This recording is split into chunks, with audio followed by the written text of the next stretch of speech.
yra mano studija. Aš čia stengiuosi leisti kuo daugiau laiko, kai leidžia darbai. Ir bandžiau susikurti taip, kad būtų patogu dirbti ir būti. Vat vienas iš svarbiausių dalykų mano studijos yra šitas stalas. Didelis, aukštas, galima jį pajudinti vieną kitą pusę. Tada ir darbo dinamika yra visai kitokia, nes aš dažniausiai dirbu stovėdamas. Čia kažką parašau, reikia eiti gitarą paimti, nėra laiko sėdėti. Kai jūs susikursit studiją ar kai norėsit kūrybinį darbą atlikti, visų pirma turit galvoti apie save. Ar jūs norit ten būti valandom, ar jūs norit prigulti. Aš tiesiog supratau, kad man darbo dinamikai geriausiai padeda būti ant kojų ir kad viskas būtų po ranka. Technika yra iš tikrųjų labai svarbus dalykas,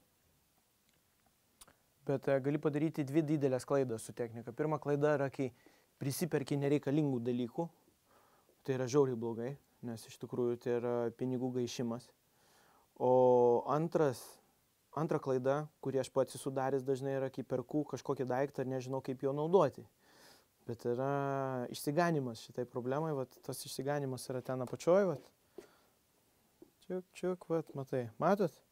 Tenais yra manualai visi. Visada reikia skaityti manualą, eiti į internetą, pasidomėti, žiūrėti, kaip ką eksploatuoti. Bet iš tikrųjų turiu pripažinti, kad pastaruoju metu stengiuosi daryti, ką noriu mažais resursais. Kuo mažiau žaislų tau yra reikalingi tam, kad pasiekti tam tikrą rezultatą, to geriau. Jeigu tu sugebi gražiai padainuoti dainą tik tai su akustinė gitara, tas yra labai gerai. Nes jeigu priklausai technikai, tada ji jau neišvengiamai tampa tavo gyvenimo dalis. Tai turėk omeny, bet kas sugeba padaryti brangiai ir sudėtingai, o tik tai genijai sugeba padaryti pigiau, paprasčiau. Kurti. Kodėl verta kurti? Verta kurti dėl to, kad kai kam bent jau man labai reikia. Daug kas galvoja, kad kūryba yra nesvarbus dalykas, kad tai yra, kad svarbiausia yra pabaliovoti, valgyti, gerti, vaikus turėti, bet aš iš tikrųjų manau, kad kūryba yra tai, kas priduoda gyvenimui pagrindinį prieskonį. Aš labai mėgstu kurti ir savo, aš galiu kartais kokį eilėraštį parašyti ir tai lieka savo, aš jo nenaudoju. Nes jeigu tu kurti tik tai tam, kad būtų rezultatas, tai tau reiktų susirasti kitą veiklą. Nes turi būti malonu ir kurti, pats procesas žmogui turi būti malonus. Ir manau, kad kai kuri tu suteikė savo daugiau vertės, suteikė visuomeniai daugiau vertės ir gyvenimus pasidaro smagesnis.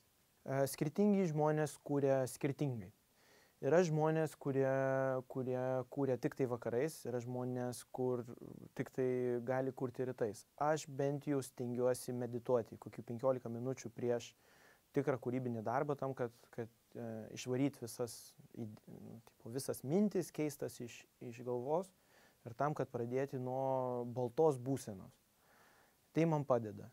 Bet būna kartais geniali idėja aplanko netikėtų metu, netikėtoj vietoj. Galiu aš gulėti lovoje jau prieš miegą ir atsirado. Ir tada jauti, kad kažką reikia daryti, kad reikia ją užfiksuoti arba realizuoti.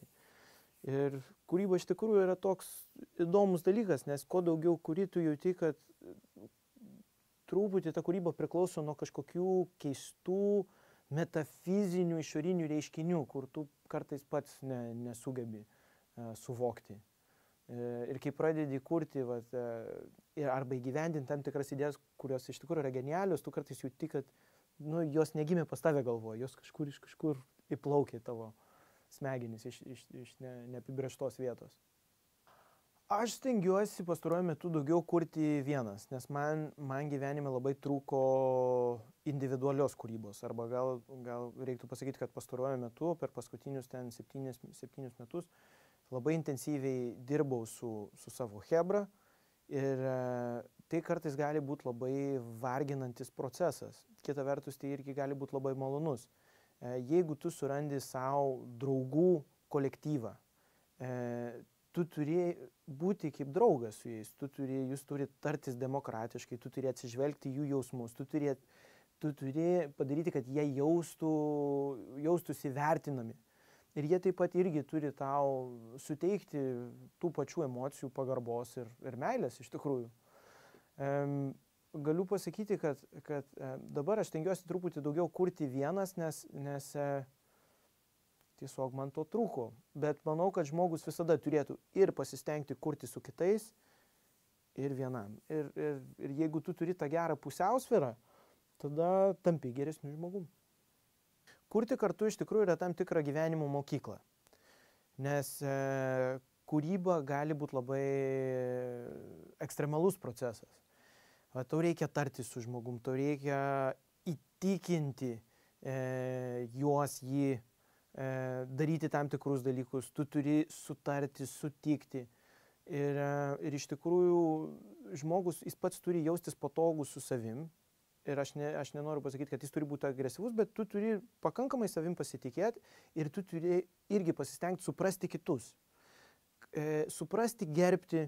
Nu, jeigu jis pasakė kažką ir tau pasirodė, kad tai yra idiotiška, tu turi vis tiek pasistengti suprasti, o kodėl jis nori va taip padaryti tą dalyką, kodėl jis nori taip sugroti tą akordą, kodėl nori tokį šokio judesiuką padaryti.